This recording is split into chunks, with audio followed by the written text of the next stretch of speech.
हम Euclid geometry पढ़ रहे थे, तो इसमें हमने कुछ स्टोरी देखी, ज्योमेट्री क्यों पढ़ रहे हैं हमने, ये सब चीज़ें देखी। ठीक है, उसके बाद हमने देखा कि कुछ बेसिक डेफिनेशन जैसे सरफेसेस, लाइंस, पॉइंट्स क्या होते हैं, है ना, प्लेन सरफेस क्या होता है, बाउंड्रीज क्या होती है, डायमेंशन क्या होता है, राइट। फिर हम आगे चल के हमने यूक्लिड्स के एक्सियोम्स देखे, बेसिक नोशंस, कॉमन नोशंस देखे क्या होता है ना, कॉमन सेंस वाली बात है कि इक्वल चीज़ों में इक्वल चीज़ें ऐड कर दो तो इक्वल बनेगी, सब्ट्रैक्ट कर दो तो इक्वल बनेगी, इक्वल चीज़ों में मल्टीप्लाई इक्वल कर दो तो इक्वल, डिवाइड इक्वल कर दो तो इक्वल, है ना। फिर एक whole is greater than the part, ये सारी चीज़ें हमने देखी। दो चीज़ें अगर कोइंसाइड कर रही है तो वो इक्वल है, ये सब चीज़ें हमने देखी, राइट। फिर हमने और इसके आगे देखा था कि एक स्ट्रेट लाइन है तो मतलब कोई भी दो पॉइंट के बीच में बनेगी स्ट्रेट लाइन, उसके कोई एंड होंगे एक लाइन के, है ना, वो पॉइंट्स होंगे, जो भी एंड्स होंगे वो होंगे पॉइंट्स। ठीक है, फिर हमने और देखा कि दो पॉइंट से एक यूनिक लाइन पास होगी, राइट। एक पॉइंट से कितने भी मल्टीपल लाइंस पास हो सकते हैं, ये भी हमने देखा। फिर हमने देखा कि एक terminated line can be produce indefinitely, वो कितना भी लंबा किया जा सकता है। ठीक है, फिर a circle can be drawn with any centre and any radius, ये भी हमने देखा। All right angles are equal to one another, ये भी हमने देखा। फिर हमने इस चीज़ को समझा था कि अगर हमारे पास कोई लाइन है, अगर और दो लाइन्स हैं जिस पे वो है, तो उसका जो इंटरनल एंगल होगा अगर वो 180 डिग्री या फिर टू राइट एंगल से कम है, तो वो उस साइड, वो दोनों लाइन्स उस साइड मीट करेंगी, है ना, वो दोनों लाइन्स उस साइड मीट करेंगी और दूसरे साइड नहीं करेगी। ठीक है, ये चीज़ें हमने देखी। फिर हमने देखा कि एक सिस्टम ऑफ एक्सियोम्स को कंसिस्टेंट बोला जाता है, प्रपोजिशंस या फिर थियरम्स क्या होते हैं, ये भी हमने देखा, राइट। ठीक है, अब आज हम कुछ क्वेश्चंस देखते हैं कि इस पे क्वेश्चंस कैसे आ सकते हैं और कैसे सॉल्व करना है। ठीक है, जैसे एग्जांपल वन है, तो अब इसमें क्या बोला गया, if A, B and C are three points on a line and B lies between A and C, ठीक है, then prove that A B plus B C is equals to A C. ठीक है, अब देखो ये क्या बोला गया है, ये एक लाइन है ए सी, ठीक है, ये ए है, ये सी है, और कोई पॉइंट है उसके बीच में बी। हमें क्या प्रूव करना है, टू, ये गिवन है, टू प्रूव क्या है, एग्जाम में ऐसे ही लिखना है, ये गिवन लिखना है ऐसे प्रॉपरली, फिर यहाँ पे नीचे लिखना टू प्रूव। ठीक है, स्कूल वाले बच्चों के लिए बता रहा हूँ। टू प्रूव में लिखना है कि हमको बताना है A B plus B C is equals to A C होना चाहिए, है ना, ये सब ऐसे लिखना है। तो इसको देखो कैसे करते हैं, तो एग्जाम में ऐसे लिखना है कि using Euclid's axiom 4 says that things which coincide with one another are equal to one another, so it can be deduced that a b, मतलब कुछ नहीं, बस एक लाइन लिखो और सीधा बोल दो कि ये है। ठीक है, अब देखो जैसे इसमें कैसे करना है, इसमें करना है A B plus B C बनाओ, A B plus B C को ए सी के साथ कोइंसाइड करा दो। ठीक है, ये ए बी है और ये बी सी है, इस लाइन को उठा और इसको ए सी के साथ कोइंसाइड करा दो, तो ये क्या हो जाएंगे, इक्वल हो जाएंगे। तो क्या बोलेंगे हम, यूजिंग फोर्थ पोस्टुलेट, तो हमको ये मिल गया कि कोइंसाइड कर रहे हैं तो ये इक्वल है। तो मतलब मुझे भी मेरे स्कूलिंग के टाइम पे भी ज़्यादा पॉइंट नहीं लगता था, और मुझे अभी भी इसमें ज़्यादा कोई पॉइंट नहीं लगता है कि ऐसी चीज़ें क्यों करा रहे हैं, बट इससे थोड़ा सा ये एक्सियोम्स पोस्टुलेट्स याद रहते हैं, इससे एडवांस ज्योमेट्री तक के प्रूफ्स हुए, है ना। जैसे मैंने बताया था प्रपोजिशंस या फिर थियरम्स, नहीं क्या था, डिड्यूसिंग रीजनिंग, फिर से एक बार नाम देख लेते, एग्जैक्ट वर्ड देख लेते, डिडक्टिव रीजनिंग, हाँ डिडक्टिव रीजनिंग, तो उसमें बताया था ना ये कि कुछ चीज़ें प्रूव की गई, उससे ये चीज़ें प्रूव की हुई, इससे ये चीज़ें प्रूव हुई, इससे ये चीज़ें प्रूव हुई, तो एडवांस तक लेके गए हैं इन चीज़ों को, प्रूफ्स को, इसलिए हम ये पढ़ रहे हैं, राइट। ठीक है, दूसरा एग्जाम्पल देखते हैं। देखो इसमें और एक चीज़ बोला है, it has been assumed that there is unique line passing through two points.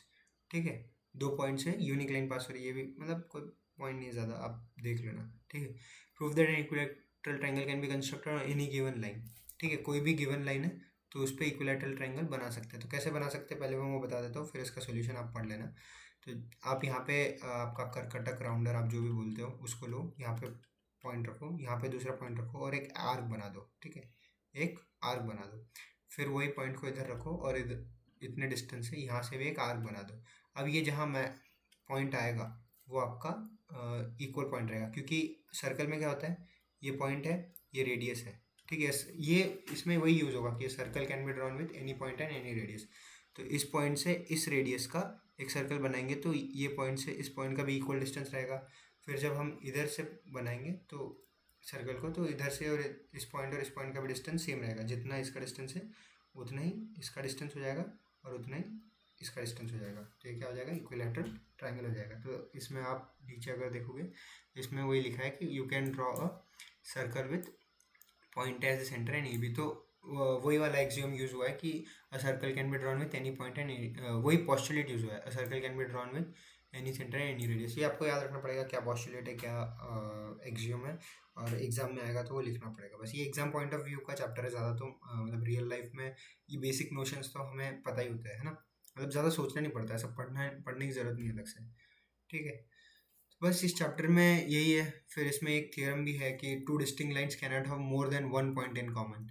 तो इसको भी आप बना लो, देखो आप कोई भी दो लाइन बनाओगे, ये एक लाइन और ये एक लाइन, तो cannot have more than one point. Zero भी हो सकता है या फिर वन पॉइंट हो सकता है। ठीक है, कैसे हो सकता है? अब जीरो कब होगा? जब ये पैरेलल है, तो ये कभी मीट नहीं कर रहे है ना, कभी मीट नहीं कर रहे, तो कोई पॉइंट कॉमन में नहीं है।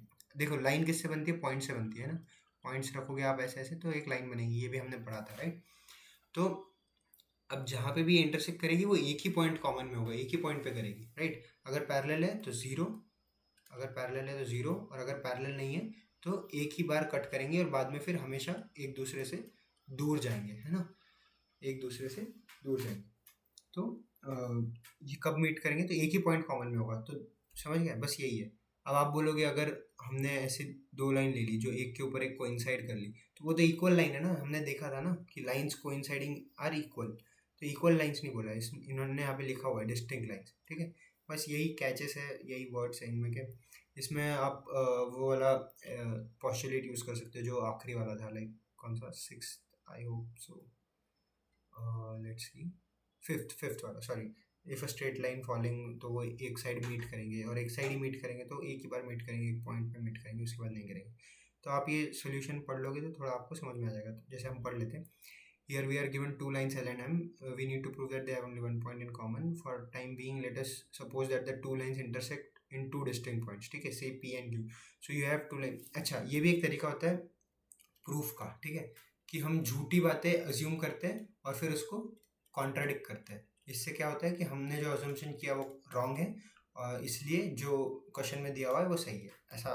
मतलब ये भी एक तरीका होता है प्रूफ करने का। ठीक है, मेथड ऑफ कॉन्ट्राडिक्शन ऐसा बोल सकते हो आप इसको। ठीक है, तो for the timing late us suppose that two lines intersect in two distinct points, say P and Q. So you are given two lines passing through 2 points P and Q, but this assumption clashes with the axiom that only one line can pass through two distinct points, है ना, है ना। अच्छा, इन्होंने वो use किया है, जैसे दो डिस्टिंक्ट पॉइंट्स है तो आप एक ही लाइन से एक ही लाइन से डिस्टिंक्ट लाइन पास होगी, दो लाइन्स पास नहीं हो सकती। और अब इन्होंने क्या बोला कि एक लाइन दो जगह कट कर रही है। दो जगह कैसे कट करेगी जब एक ही लाइन यूनिक दो पॉइंट से पास हो सकती है, तो है ना। तो बस यही है। So the assumption that we started with that two lines can pass through two distinct points is wrong, क्योंकि एक ही लाइन पास हो सकती है, दो डिस्टिंक्ट लाइंस पास नहीं हो सकते दो पॉइंट से, एक एक यूनिक लाइन पास होगी दो डिस्टिंक्ट पॉइंट से, है ना। इसलिए जो दो लाइन पास हो रही है, समझो मैं मतलब वर्ड पजल नहीं है ये, दो पॉइंट है तो एक यूनिक लाइन पास होगी, लेकिन दो लाइनें हैं तो वो एक यूनिक पॉइंट से ज़्यादा उनका कोइंसाइडिंग या कॉमन पॉइंट नहीं होगा, बस यही बोला गया। ठीक है, बस ये एक्सरसाइज है, इसमें वही करना है कि लाइक कौन सा एक्सियम यूज़ हुआ है इसको प्रूफ करने में, वो बताना है, और कैसे प्रूफ हुआ है वो थियरी इंग्लिश में लिखना है, दो तीन लाइनें, और बस यही है। फिर आप इसकी समरी पढ़ सकते हो, इतना काफ़ी, मतलब समरी में सब कुछ मेंशन किया हुआ है ना। ठीक है।